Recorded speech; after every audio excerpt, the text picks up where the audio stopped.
Normalde yaptığım iğne oyası, Türk danteli olarak da geçiyor zaten. Geleneksel bir işçilik aslında. E, Ve zor bir işçilik. Çünkü düğümlerden oluşturuyorsunuz siz motifleri. Çiçeklerin üstüne gördüğünüz bütün o küçük noktalar zaten minik minik düğümlerden oluşuyor. Mesela bir motifi yapmak çok zaman alıyor. Örneğin 3-4 saat, 5 saatinizi alan motifler, modeller de var. Şimdi iğne oyası geleneksel bir işçilik Türkiye'de. Zaten Türk danteli olarak da geçiyor. Dünyada sadece Türkiye'de yapan arkadaşlarımız var. Uğraşan ev kadınları var. Aynı zamanda Japonların çok ilgi duyduğu bir işçilik. Onların Japon koleksiyonerler geliyor bazen Türkiye'de, bazı antika iğne oyası motifleri de yazmaları satın alıyorlar. Koleksiyon yapıyorlar bundan. İğne oyası zor bir iş. Çünkü düğümlerden oluşuyor ve iğneden oluşuyor. Örnek veriyorum, yaptığınız bir tane motifi, bir çiçeği, o gözüken o küçük minyatür noktacıklar hepsi tek tek düğüm atılarak oluşuyor. Farklı çiçekler var. Zaten çok çok geleneksel, örnek veriyorum, İzmir yöresinde Efe oyaları var. Geleneksel şeylerdir. Bunlar çok çok eskiden kadınlarımız yazmaların etrafına işlerlermiş bunları. Tabii ki onlara da farklı bir hikayeleri var. İsimleri var. Yaptıkları motiflerin, çiçeklerin isimleri de var.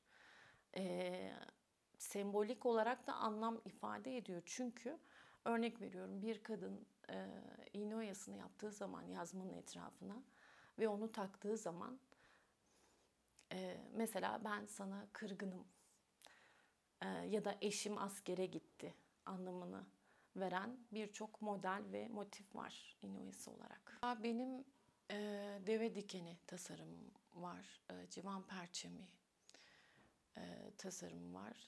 Deve dikenin bir anlamı yok. Zaten bu Türkiye'de sadece bana ait bir tasarım.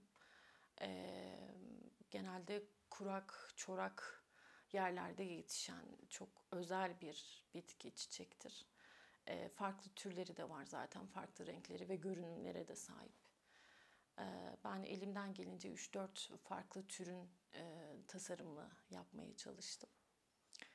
Yaprakları ya da dikenleri. Zaten diken türüdür. Onun bir anlamı yok. Yani belki ben anlam katabilirsem olabilir. Çünkü Türkiye'de sadece ben yaptım. Bunları broş olarak, tabii yaka iğneleri olarak aslında tasarladım. Şu anda günümüzde de erkek giyim içinde de zaten tasarladığım başka motifler de var. Mine çiçekleri, bir de lavanta tasarımım var. Lavantaları pano olarak da uyguladım. Aynı zamanda yine broş olarak da uyguladım. İki farklı lavanta tasarımım var. Tabii yine motifi eski modellerden ilham alarak motifi ben kendimce farklı bir şekilde uyarlamalar yapıyorum. El aksesuarı mesela, onu yapmış oldum. Bunu düşünce olarak ve düğünlerde mesela bir gelinin eldiven yerine beyaz ya da krem rengi olarak tasarlanabilir diye düşündüm. Eldiven yerine farklı bir el aksesuarı olarak da tasarlamış oldum.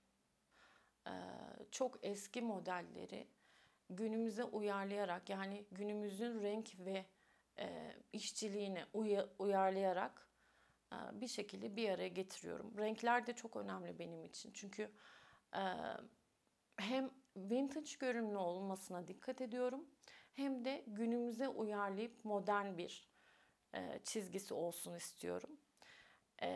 Daha çok uyumsuzlukta uyumu yakalamaya çalışıyorum.